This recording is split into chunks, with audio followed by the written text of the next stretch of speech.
warahmatullahi wabarakatuh. Waalaikumsalam warahmatullahi wabarakatuh. Mohon maaf kalau suaranya tidak terlalu bersih. Ya, Eh, Satu kehormatan untuk berbicara tentang kasus yang dihadapi saudara kita di Rempang. Saya di Pekanbaru sekarang itu ya beberapa kilometer dari lokasi tersebut. Saya ingin menyampaikan bahwa sebenarnya kejadian ini adalah tanda kutip implementasi daripada pemerintahan yang berbasis oligarki. Ini adalah praktek dan itu implementasinya terlihat. Kita harus mengikuti apa perkembangan pemikiran daripada rezim Jokowi. Di tahun 2014 pada saat beliau ingin maju sebagai calon presiden, waktu saat itu masih gubernur DKI, beliau dengan sangat lantang menyatakan bahwa beliau adalah korban penggusuran di Solo dan dia menyatakan bahwa penggusuran itu sangat menyakitkan karena saat itu rumah beliau termasuk yang digusur dan menyatakan harusnya hal ini tidak boleh terjadi kepada siapapun dan apabila terjadi penggusuran maka itu melanggar undang-undang dan undang-undang dasar 1945. Itu pernyataan Presiden Jokowi 2014 pada saat mau ingin mencalonkan diri sebagai calon presiden 2014. Di saat tahun 2019, di saat kampanye, beliau menyatakan bahwa uh, siapapun yang menghalangi investasi atau investor beliau akan kejar. Jadi ada perubahan benar-benar yang terjadi di ada pemikiran beliau. Dan saya orang di dalam pemerintahan, saya pahami bahwa terjadinya perubahan itu terjadi 2016. Tahun kedua periode pertama Presiden Jokowi. Saat itu Presiden Jokowi menghentikan, istilah saya mempercepat meluluskan menteri-menteri yang dikenal pro rakyat.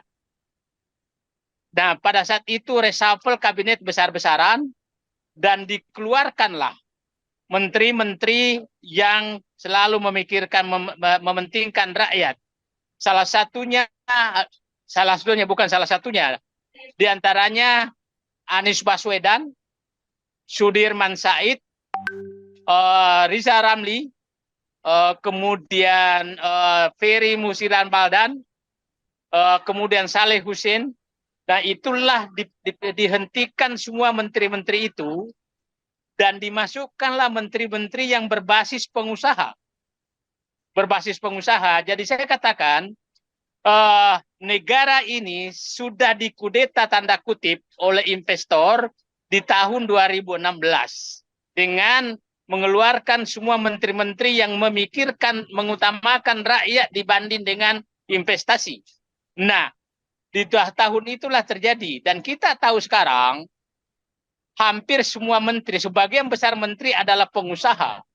Sebagian besar adalah menteri adalah pengusaha. Pengusaha yang di otaknya pasti selalu adalah keuntungan. Teman kerja pengusaha adalah investasi. Jadi kasus Rempang adalah kasus puncak gunung es menurut saya yang terjadi yang mengutamakan investasi dibanding kesejahteraan rakyat. Nah, sehingga kita mengikuti setelah Presiden Jokowi 2019 menyatakan bahwa akan mengejar dan menghajar yang menghalangi investor, 2020 atau 2021 Presiden Jokowi sudah memerintahkan bahwa kepada Kapolri agar mengganti semua Kapolda yang tidak bisa mengawal investasi, tidak bisa mengawal terjadi investasi, tentunya mengawal investor. Dan 2022 keluarlah pernyataan Menko Maritim dan Investasi Luhut Binsar Panjaitan menyatakan siapapun yang akan menghalangi investor dan investasi, dia akan bulldozer. Itu pernyataan Menko Maritim dan Investasi. Nah, terkait kasus Rempang, muncullah pernyataan Menko Menteri Hukum dan HAM, Profesor Dr. Muhammad Mahfud MD, yang bersilat lidah menyatakan bahwa di Rempang itu bukan penggusuran, tapi pengosongan. Nah, itu adalah bersilat lidah. Dan saya ingin menyatakan bahwa yang dimaksud pengosongan itu adalah cara penggusuran, itu adalah cara pengosongan. Jadi memang tujuannya mengosongkan. Yang lebih kasar lagi itu bisa diartikan bahwa wahai warga negara Indonesia yang sudah ratusan tahun ada di Pulau Rempang, kau harus keluar dari tanah itu karena datang investasi dari Cina. Itu kira-kira kata-kata kasarnya seperti itu.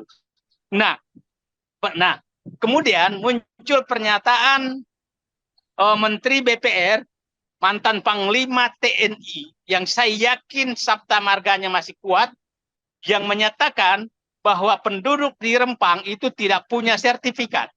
Pertanyaan saya, apakah investor Cina itu punya sertifikat? Sehingga harus mengusir rakyat Indonesia yang sudah ratusan tahun. Jadi cerita saya ini menunjukkan bahwa memang basis ini mereka bukanlah kesejahteraan rakyat, tapi demi melayani oligarki yang dibungkus dengan investasi. Sehingga saya sangat terenyuh kok ada pemimpin yang tidak lagi memikirkan rakyatnya, tapi memikirkan investasi. Saya berharap ini kita hati-hati terus ngomong karena kepleset bisa ditangkap kita ini. Saya ulangi, saya berharap singkatan NKRI masih tetap Negara Kesatuan Republik Indonesia, bukan berubah menjadi Negara Kesatuan Republik Investor. Saya ulangi, saya berdoa bahwa singkatan NKRI masih Negara Kesatuan Republik Indonesia, tidak berubah menjadi Negara Kesatuan Investor. Nah, jangan ada yang melesetkan lagi ya, supaya saya nggak ditangkap. Saya berdoa loh, bukan menyatakan itu sudah berubah. Nah, Bapak-bapak, saya pikir teman-teman semua paham apa sih beda investasi dan penjajahan. Investasi, dikatakan investasi itu kalau memberikan 5 manfaat. Investasi ke suatu negara. Satu adalah bahwa investasi tersebut adalah memberikan kesejahteraan kepada rakyat. Yang kedua, membuka lapangan kerja kepada rakyat. Yang ketiga, meningkatkan pendapatan negara. Yang keempat adalah menjadi penggerak ekonomi di negara atau daerah tersebut. Yang kelima adalah meningkatkan nilai tambah sumber daya alam yang dinikmati oleh negara, bukan oleh investor. Jadi lima kriteria yang terjadi baru dikatakan investasi. Apabila 5 kriteria itu tidak dipenuhi, maka investasi tersebut adalah penjajahan atau aneksasi terhadap suatu negara. Nah, kalau sekarang kelima hal tersebut tidak terjadi, maka investasi yang ada sekarang itu tidak ada bedanya dengan VOC yang menjajah kita selama 300 tahun lebih. Nah, apakah kita mau mengubah VOC? Memanggil VOC. Nah, sekarang yang menarik adalah yang selalu diberikan karpet merah ini adalah dari satu negara, yaitu Cina. Yaitu mulai dari tambang nikel, kemudian tambang di Maluku Utara, di Kalimantan, di Sulawesi, di Sumatera, itu berikan karpet merah. Kemudian kereta api cepat. Anda bisa bayangkan, kita bisa bayangkan betapa hebatnya penguasa melayani keinginan investor Cina.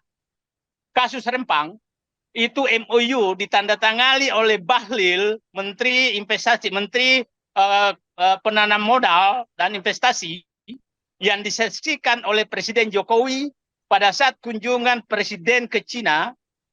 Nah, itu bulan Juli 2023. Bulan Agustus 2023, dimasukkanlah proyek ini sebagai proyek strategis nasional PSN oleh Menko Perekonomian Airlangga Hartarto. Kemudian, bulan September, dinyatakanlah bahwa Pulau Rempang harus kosong dan dikirimlah polisi dan tentara Satpol PP untuk mengusir rakyatnya demi investor dari Cina. Nah, betapa cepatnya proses tersebut. Pertanyaan saya sekarang, apakah Indonesia masih punya penguasa dan presiden? Ataukah memang adalah kita ini sudah bawahan daripada Cina karena perintahnya terlalu cepat? Nah, coba bisa bayangkan, dan tidak ada satu pejabat pun sampai detik ini membela rakyat Indonesia. Semua membela investor, mulai dari presiden sampai menteri-menteri. Presiden pada saat disampaikan laporan ini, jawabannya tidak ada sama sekali pernyataan bahwa pentingkan rakyat. Yang dinyatakan adalah kenapa urusan ini sampai ke presiden, harusnya bisa diselesaikan di bawah. Artinya tidak ada empati sama sekali pejabat kepada rakyat Indonesia. Nah, ini fakta dan ini terjadi di mana-mana. Kita masih ingat juga kasus di Dago itu yang perusahaan yang menggusur karena rakyat sudah punya hak alas untuk tanah tersebut, maka ditariklah seakan-akan itu warisan Belanda, keluarga Muller. Ini kan cara-cara mengusir rakyat dengan aspek legalitas. Sementara rakyat itu menempati rakyat sudah ratusan tahun. Jadi saya hanya mengingatkan, apabila kasus Rempang ini terjadi, yang terbukti bahwa rakyat di sana sudah ratusan tahun menempati tanah tersebut, tapi bisa diusir, maka tidak tertutup kemungkinan akan terjadi di daerah-daerah lain. Karena sudah berhasil mengusir rakyat yang ada ratusan tahun dengan alasan investasi. Jadi saya katakan ini masalah sangat serius karena bisa-bisa ini adalah uji coba untuk bagi penguasa Indonesia apakah masih memihak rakyatnya atau sudah tidak. Kalau kasus Rempang ini saya melihat bahwa tidak ada lagi pejabat yang membela rakyat, memihak kepada rakyat, betul-betul memihak kepada investor. Pertanyaan saya, apakah negara ini mau diserahkan ke investor? Nah, terakhir saya ingin katakan ada kesalahan penafsiran yang sangat fatal terhadap tanah milik negara. Dan tanah milik negara itu kalau belum diserahkan kepada pemerintah, kepada rakyat, maka negara yang punya tidak ada hak pemerintah menjual tanah itu kepada investor. Karena tanah itu milik negara, maka yang prioritas mendapatkan itu adalah rakyat. Kita masih ingat bagaimana dulu Pak Harto melakukan transmigrasi. Jadi tanah-tanah negara diserahkan kepada rakyat dengan gratis, dengan mengirim rakyat ke daerah, disiapkan rumah, disiapkan lahan 2 hektar, disiapkan biaya hidup. Sekarang menggusur rakyat hanya mau disiapkan rumah tipe 45, tanah 500 meter persegi. Itu dari tanahnya dia. Sementara transmigrasi itu tidak mengusir loh.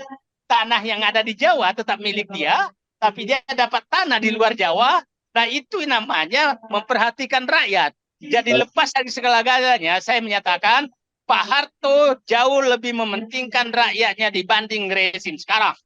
Saya ulangi bahwa betul-betul apa yang terjadi di Batam itu, di Rempang itu adalah aneksasi dari pemikiran rezim Jokowi yang mengutamakan investor. Itu saya pikir jadi tidak bisa disalahkan di bawahnya karena dari rangkaian pernyataan yang saya katakan tadi, saya ulangi bahwa Presiden sudah menyatakan akan melibas tanda kutip para yang menghalangi investor, dan Kapolda yang tidak mengawal investasi dan investor diminta oleh Presiden untuk dicopot, dan yang keluarlah pernyataan Luhut Binsar Panjaitan menyatakan akan membuldoser siapapun yang menghalangi investasi.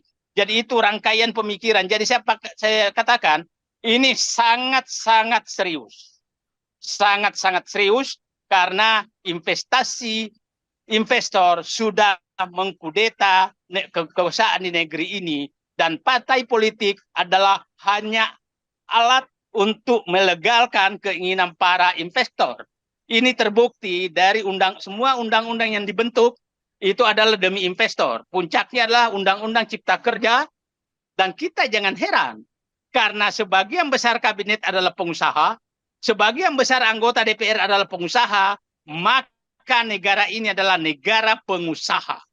Negara pengusaha, maka yang diutamakan adalah investor.